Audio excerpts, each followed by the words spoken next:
Hello दोस्तों, कैसे हो आप सब। आप सभी का फिर से एक बार वेलकम है हमारे इस सेक्शन के क्लास नंबर 5 में, जो है हमारा द इफ फंक्शन। दोस्तों, इफ फंक्शन बहुत ही ज़्यादा इंपॉर्टेंट फंक्शन है हमारा। दोस्तों, एक रिक्वेस्ट है कि इस वीडियो को आप थोड़ा ध्यान से देखना। ये बहुत ही ज़्यादा इंपॉर्टेंट फंक्शन है जो आपके हर जगह काम आएगा। दोस्तों, इस क्लास में मैंने अलग अलग प्रैक्टिकल एग्जाम्पल में मैंने समझाया है कि किस प्रकार आपको इफ फंक्शन यूज करना है। सबसे पहले एकदम बेसिक समझते हैं कि कहाँ पे आपको इफ फंक्शन यूज करना है। एग्जाम्पल में दोस्तों हम थोड़ी देर बाद देखते हैं। सबसे पहले एक बेसिक समझते हैं। अगर मान लो किसी ने बोल दिया कि इस सेल में यहाँ पे अगर 80 से ज़्यादा नंबर रहता है तब तो यहाँ पे रिजल्ट आना चाहिए यस। अगर 80 से छोटा रिजल्ट रहता है तब तो हमारा रिजल्ट यहाँ पे आना चाहिए नो। ठीक है, अगर हमारा इस सेल में 80 से ज़्यादा रहता है तो यहाँ पे क्या रिजल्ट आना चाहिए यस, अदरवाइज हमारा रिजल्ट क्या आना चाहिए नो आना चाहिए। कहीं पे इस टाइप से अगर आपको कंडीशन दिया जा रहा है कि अगर ये रहता है तो ये आना चाहिए, अगर ये रहता है तो ये आना चाहिए, ठीक है, तो वहाँ पे आप इफ फंक्शन यूज करोगे। मान लो स्टूडेंट का मार्कशीट लेके चलते हैं, ठीक है, जो मैं आपको आगे समझाऊंगा कि किसी का परसेंटेज अगर 33% से ज़्यादा रहता है तो पास, 33% से नीचे रहता है तो फेल। ठीक है, तो वहाँ पे क्या होगा, तो वहाँ पे हम इफ फंक्शन की सहायता से सभी का हम रिजल्ट का कैलकुलेशन करेंगे कि कौन कौन से पास हैं कौन कौन से फेल हैं। ठीक है, तो देखो यहाँ पे इसके लिए मैं क्या करूँगा, मैं चाहता हूँ कि जहाँ पे रिजल्ट चाहिए वहाँ पे आप कर्सर रखो, उस सेल को आप सेलेक्ट करो, इक्वल टू यहाँ पे लिखो इफ। ठीक है, टैब बटन प्रेस कर दो, यहाँ पे देखो इफ फंक्शन में लगाया। अब सबसे पहले उस सेल को आप सेलेक्ट करोगे, ठीक है, जिस सेल में आप टाइप करोगे। मैं चाहता हूँ कि इस सेल में अगर ग्रेटर देन रहता है कितने से, 80 से। ठीक है, सबसे पहला होता है यहाँ पे क्या बोल रहा है, लॉजिकल टेस्ट। आप लॉजिक क्या देना चाहते हो, मैंने लॉजिक दिया कि ये जो मैंने सेल सेलेक्ट किया है इसके अंदर अगर 80 से कोई ज़्यादा टाइप करता है, ग्रेटर देन अगर टाइप करता है, तब हमें रिजल्ट क्या चाहिए। यहाँ पे कॉमा लगाओ, कॉमा लगाने के बाद यहाँ पे लिखो रिजल्ट आपको क्या चाहिए। मुझे रिजल्ट चाहिए यस। अब ध्यान रखना, यहाँ पे जो भी आपको रिजल्ट चाहिए उसको आप इन्वर्टेड कॉमा के अंदर लिखोगे। ठीक है, अगर हमारा ये 80 से ज़्यादा रहेगा, ट्रू रहेगा, तब तो यस आएगा। 80 से अगर कम रहेगा, ठीक है, तब यहाँ पे क्या होगा, नो आएगा। ठीक है, बस ब्रैकेट क्लोज कर दिया। दोस्तों पहले देखो एंटर करता हूँ, एक बार दोबारा समझाता हूँ आपको। देखो एंटर किया, अभी नो आ रहा है क्योंकि ये 0 है। मैं यहाँ पे 85 करता हूँ, देखो यस आ रहा है। 95 यस आ रहा है, लेकिन यहाँ पे 25 करूँगा क्या आएगा, देखो नो आ रहा है। ठीक है, यहाँ पे मैं डबल क्लिक करता हूँ। देखो सबसे पहले क्या देते हैं, कंडीशन। आपका क्या कंडीशन है, कंडीशन दे दिया। उसके बाद अगर ये कंडीशन हमारा सही रहता है तब आपको क्या रिजल्ट चाहिए, अगर ये कंडीशन गलत रहता है तब आपको क्या रिजल्ट चाहिए, ये हम लास्ट में लिखते हैं। ठीक है, यहाँ पे देखो लिखा भी है वैल्यू इफ ट्रू। अगर वैल्यू ट्रू है तो ये चलेगा, वैल्यू इफ फॉल्स, अगर वैल्यू गलत है तो ये चलेगा। अच्छा, दूसरा चीज, इसको इन्वर्टेड कॉमा में क्यों लिखना है, अगर कोई आप टेक्स्ट रिजल्ट चाहते हो, ये क्या है हमारा टेक्स्ट है, यस नो, पास फेल, ये सब क्या है, टेक्स्ट है। अगर कोई टेक्स्ट का अगर आप रिजल्ट चाहते हो तब उसको इन्वर्टेड कॉमा के अंदर बंद करके लिखा जाता है। अभी के टाइम इसको मैं डिलीट करता हूँ। अब आते हैं अपने इस एग्जाम्पल में। मैं बोल रहा हूँ किसी का स्कोर अगर 80 से ज़्यादा है तब तो हमारा रिजल्ट आना चाहिए गुड, अगर 80 से नीचे है तब रिजल्ट हमारा आना चाहिए बैड। ठीक है, तब यहाँ पे बताओ क्या यूज करोगे, एक कंडीशन दिया जा रहा है ना कि अगर इतने से ज़्यादा रहेगा तो ये आना चाहिए, इतने से कम रहेगा तो ये आना चाहिए। तो यहाँ पे आप क्या करोगे, इफ फंक्शन यूज करोगे। तो यहाँ पे लिखना equal to if, bracket open, फिर स्कोर वाले को सिलेक्ट करना है ना। इसको सिलेक्ट करने के बाद इस सेल के अंदर अगर हमारा ग्रेटर देन रहता है कितने से, 80 से। ठीक है, देखो लॉजिकल टेस्ट हमने कंप्लीट कर दिया, ये हमने लॉजिक दे दिया, फिर लगाया मैंने कॉमा। उसके बाद रिजल्ट क्या चाहिए, गुड और बैड चाहिए ना, तो इन्वर्टेड कॉमा के अंदर लिखोगे गुड, ठीक, क्योंकि हमारा टेक्स्ट है। ठीक है, फिर यहाँ पे इन्वर्टेड कॉमा के अंदर लिखोगे बैड।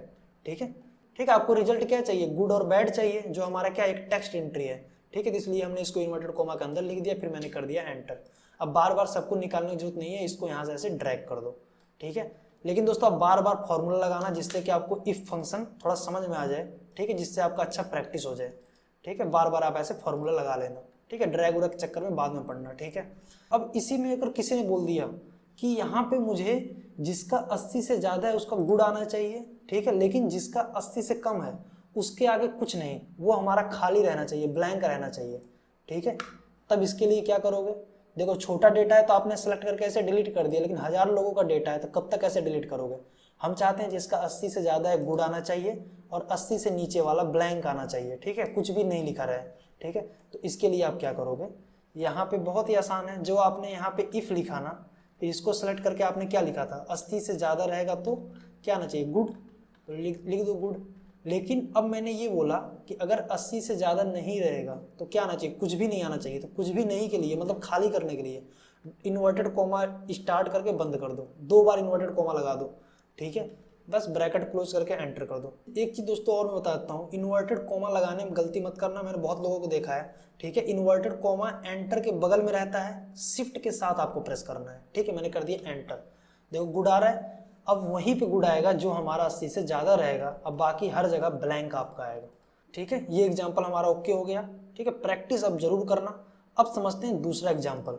क्या दोस्तों, क्वेश्चन समझ लो, खुद आप इसका प्रैक्टिस करके देख सकते हो। अब यहाँ पे कंडीशन क्या है कि अगर यहाँ पे किसी का निगेटिव नंबर है, जहाँ जहाँ पे निगेटिव स्कोर है, ठीक है, उसके आगे लिखा हुआ है क्या, इनवैलिड, ठीक है। तो यहाँ पे क्या लिखोगे आप, क्या फंक्शन आप, क्या कंडीशन आप लगाओगे, थोड़ा सोचो। मतलब निगेटिव नंबर मतलब क्या, 0 से छोटा, है ना। तो यहाँ पे कंडीशन क्या हो गया, इक्वल टू इफ अगर हमारा ये सेल के अंदर क्या लेस देन रहता है क्या, 0 से छोटा मतलब निगेटिव रहता है, तब हमारा रिजल्ट क्या आना चाहिए, इनवैलिड आना चाहिए, ठीक है, बस। और अदरवाइज अगर हमारा क्या रहता है, 0 से छोटा नहीं रहता है, ठीक है, तब तो हमारा क्या मतलब पॉजिटिव नंबर रहेगा। तो पॉजिटिव नंबर के लिए मैं ब्लैंक रखना चाहता हूँ, ठीक है। मैंने कर दिया एंटर, देखो यहाँ पे इनवैलिड नहीं है, जहाँ जहाँ इनवैलिड रहेगा आ जाएगा आपको, ठीक है। कंडीशन आपने समझ गए ना, अगर हमारा 0 से छोटा रहेगा निगेटिव रहेगा इनवैलिड, ठीक है। अगर हमारा 0 से अगर बड़ा रहेगा मतलब पॉजिटिव नंबर, तो पॉजिटिव नंबर के लिए मैं ब्लैंक रखना चाहता हूँ, ठीक है, बस। अब समझते हैं अपना नेक्स्ट एग्जाम्पल। ये थोड़ा अलग एग्जाम्पल है। इसमें दोस्तों कंडीशन हमारा क्या है कि यहाँ पे भाई मैंने क्या किया है, क्वांटिटी और रेट का मल्टीप्लाई करके अमाउंट निकाल लिया है। अब मैं चाहता हूँ कि जिसका अमाउंट 2000 से ज़्यादा है उसका अमाउंट का 10% डिस्काउंट मिलना चाहिए, ठीक है, उसको 10% डिस्काउंट मिलना चाहिए। और जिसका जो है 2000 से अमाउंट कम है उसको डिस्काउंट नहीं मिलना चाहिए, 0 डिस्काउंट मिलना चाहिए। तब इसके लिए आप क्या करोगे, देखो सबसे पहले नॉर्मल डिस्काउंट कैसे निकालोगे, इक्वल टू अमाउंट को सिलेक्ट करके क्या करोगे, मल्टीप्लाई 10% ऐसे लिख दोगे। तो भाई इस अमाउंट का 10% 112 रुपये हो गया, ठीक है। तो लेकिन ये 2000 से कम है ना, तो इसको डिस्काउंट नहीं मिलेगा, इसको भी डिस्काउंट नहीं मिलेगा, लेकिन इसको डिस्काउंट मिलेगा, ठीक है। तो इस टाइप से हमें कुछ कंडीशन लगाना है कि जिसका अमाउंट 2000 से ज़्यादा है, ठीक है, उसको 10% डिस्काउंट मिलना चाहिए, और जिसका 2000 से कम है उसको नहीं मिलना चाहिए। तो इसके लिए आप लिखोगे इक्वल टू इफ़, ठीक है, ध्यान से देखना। कंडीशन क्या है, इफ़ ये जो अमाउंट है ग्रेटर देन रहता है 2000 से, है ना, ये हमारा कंडीशन हो गया, ठीक है। कंडीशन हमारा ओके हो गया। सबसे पहले कंडीशन लिखते हैं ना कि ये अमाउंट अगर 2000 से हमारा ज़्यादा रहता है, उसके बाद रिजल्ट आपको क्या चाहिए, रिजल्ट चाहिए कि इस अमाउंट का कितना परसेंट, 10% डिस्काउंट कटना चाहिए, ठीक है। इसी के अंदर मैं फॉर्मूला लगा दिया, ठीक है। अगर हमारा ये 2000 से ज़्यादा है, 10% क्या मिलना चाहिए, इसी अमाउंट का 10% डिस्काउंट मिलना चाहिए, ठीक है, जो मैंने अलग से आपको करके दिखाया था। अगर नहीं रहता है तो गलत रहता है, तो गलत क्या रहता है, कंडीशन अगर मैच नहीं होता है तो 0 आना चाहिए, बस ब्रैकेट मतलब 0% डिस्काउंट मिलना चाहिए, है ना, मतलब 0 अमाउंट आ जाएगा। एंटर कर दो, देखो यहाँ पे ब्लैंक आ रहा है, थोड़ा ड्रैग करके थोड़ा नीचे की साइड ड्रैग कर लो आप सभी का। देखो इसका 382, इसका 202, इसका 400, ठीक है, ये डिस्काउंट अमाउंट हो गया। अब हम समझते हैं अपना नेक्स्ट एग्जांपल। ये दोस्तों इसमें मैं आपको बताने वाला हूँ नेस्टेड इफ। नेस्टेड इफ क्या होता है, मतलब मल्टीपल अगर आपको इफ फॉर्मूला लगाना हो, इफ फंक्शन लगाना हो, तब आप कैसे यूज करोगे। जैसे कि सबसे पहले आप नॉर्मल ये बताओ, सबसे पहला कंडीशन ये है कि किसी का परसेंटेज अगर 33 से ज़्यादा है तो पास, 33 से नीचे है तो फेल। सबसे पहले परसेंटेज निकाल लेता हूँ, इक्वल टू टोटल को सिलेक्ट करोगे, है ना, मल्टीप्लाई 100 करोगे, डिवाइड बाई 5 सब्जेक्ट है तो 500 करोगे। यही परसेंटेज निकालने का फॉर्मूला होता है ना। एंटर कर दो, 60% आ गया, डबल क्लिक कर दो, ठीक है। अब मैं चाहता हूँ कि किसी का हमारा अगर परसेंटेज 33 से ज़्यादा है तो पास, 33 से नीचे है तो फेल। अब दोस्तों यहाँ पे सभी 33 से ज़्यादा ही है तो सभी का पास आएगा, आपको समझ में नहीं आएगा, तो मैं यहाँ पे किसी को फेल कर देता हूँ, ठीक है। ये देखो 33 से कम हो गया ना, एक को और फेल कर देता हूँ, ठीक है, अब सही है। अब यहाँ पे मैं एक कॉलम बनाऊंगा क्या, रिजल्ट का, ठीक है। इक्वल टू क्या होगा इसका दोस्तों खुद आप कर लोगे, है ना, आसान है। इक्वल टू इफ अगर परसेंटेज वाला सेल हमारा, ठीक है, ग्रेटर देन रहता है कितने से, 33 से, तब हमारा रिजल्ट क्या चाहिए, पास फेल चाहिए ना। तो यहाँ पे आप पास फेल को किसके अंदर लिखोगे, इन्वर्टेड कोमा के अंदर लिखोगे, ठीक है। अभी जस्ट दोस्तों मैंने आपको पीछे बताया, जब मैं डिस्काउंट निकाला तो डिस्काउंट को क्या मैंने इन्वर्टेड कोमा के अंदर लिखा? नहीं, क्योंकि वो उसके अंदर हमने कैलकुलेशन किया ना। मैं आपको दिखा देता हूँ थोड़ा बैक आके, देखो यहाँ पे मुझे जो रिजल्ट चाहिए था उसको मैंने इन्वर्टेड कोमा के अंदर नहीं लिखा था, डायरेक्टली लिख दिया, क्योंकि ये हमारा नंबर है, कोई टेक्स्ट नहीं है। ठीक है, यहाँ पे पास आ रहा है, फिर इसको हम क्या कर देंगे, नीचे के साइड ऐसे यहाँ पे ड्रैग कर देंगे। देखो जिसका 33% से नीचे है उसका क्या दिखा रहा है? फेल दिखा रहा है।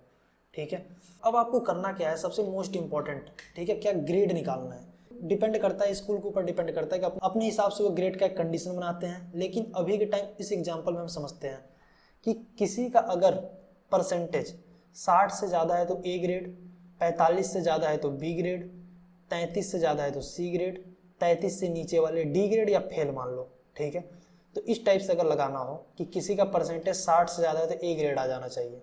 ठीक है, ऑटोमेटिक कैलकुलेशन हो जाए। ठीक है, 45 से ज़्यादा बी, 33 से ज़्यादा सी, ठीक है, 33 से नीचे वाले फेल। तो क्या लिखोगे आप? यहाँ पे देखो दोस्तों मल्टीपल कंडीशन है तो मल्टीपल इफ फंक्शन लगाना पड़ेगा। इक्वल टू समझते हैं पहले, इक्वल टू इफ लिखा मैंने। ठीक है, इफ लगाया, अगर ये परसेंटेज हमारा कंडीशन पहला क्या है, ग्रेटर देन रहता है 60 से, अगर ये परसेंटेज हमारा ग्रेटर देन रहता है 60 से, तब हमारा रिजल्ट क्या चाहिए? ए चाहिए ना, ए ग्रेड चाहिए ना। तो इन्वर्टेड कोमा में लिखो ए। पहला कंडीशन हमारा ओके हो गया, लॉजिकल टेस्ट हमने दिया कि किसी का अगर 60 से ज़्यादा है तो ए ग्रेड। ठीक है, दूसरा कंडीशन इसी टाइम आपको लगाना है, क्या कि 45 से ज़्यादा है तो बी ग्रेड ना। तो दोबारा यहाँ पे कॉमा लगाओ, लिखो इफ़। ठीक है, ब्रैकेट बंद मत करना, फिर से यहाँ पे इफ़ लगा दो। इफ़ अगर यही परसेंटेज अगर इसी सेल के अंदर हमारा ग्रेटर देन रहता है कितने से, 45 से, तब तो हमारा क्या रिजल्ट चाहिए? बी ग्रेड चाहिए, है ना। फिर कॉमा लगाओ, फिर लिखो इफ़ अगर इसी के अंदर हमारा ग्रेटर देन रहता है कितने से, 33 से, तब हमें क्या रिजल्ट चाहिए? तब तो चाहिए हमें सी। ठीक है, अगर इसमें से कोई भी कंडीशन हमारा मैच नहीं होता है, अगर 60 से ज़्यादा नहीं रहेगा, 45 से ज़्यादा नहीं रहेगा, 33 से ज़्यादा नहीं रहेगा, तो लास्ट में हमें क्या रिजल्ट चाहिए? फेल चाहिए। ठीक है, ब्रैकेट दोस्तों कितनी बार ओपन है? यहाँ पे देखो, एक बार, दो बार, ठीक है, 3 बार। तो 3 बार ब्रैकेट को आप क्लोज कर दो। वैसे नहीं भी करोगे तो ऑटोमेटिक वो क्लोज कर देगा। ठीक है, अब दोस्तों ये आपको देखने में थोड़ा सा अलग लग रहा है, लेकिन कुछ भी नहीं है। ये जो मैंने इतना आपको समझ में आ गया ना, केवल आप इतने फोकस करो। इसी को मैंने 3 बार लिखा है अलग अलग कंडीशन की सहायता से। यहाँ पे देखो 60 से ज़्यादा ए ग्रेड ना, इसी को मैंने दोबारा लिख दिया, लेकिन यहाँ पे लिख दिया 45 से ज़्यादा है तो बी। ठीक है, फिर दोबारा लिख दिया 33 से ज़्यादा है सी। लास्ट वाला मैंने केवल लिखा क्या, कि अगर कुछ भी मैच नहीं होगा तो फेल, है ना। बस हो गया, एंटर कर दो। ए ग्रेड आ रहा है, ड्रैग करके नीचे की साइड आओ आप, देखो सभी का ए ग्रेड, एक का फेल आ रहा है क्योंकि 33 से नीचे है। किसी का चेंज करके देखते हैं, बी ग्रेड करते हैं, है ना, 40, देखो, ठीक है, 33। आप यहाँ पे देखो ये क्या है हमारा, 45 से ज़्यादा है। यहाँ पे देखो 45 से ज़्यादा के लिए हमने क्या बोला था? बी। कोई सी वाला कंडीशन बना लो आप। ठीक है, 35 और 35 एक और ले लो।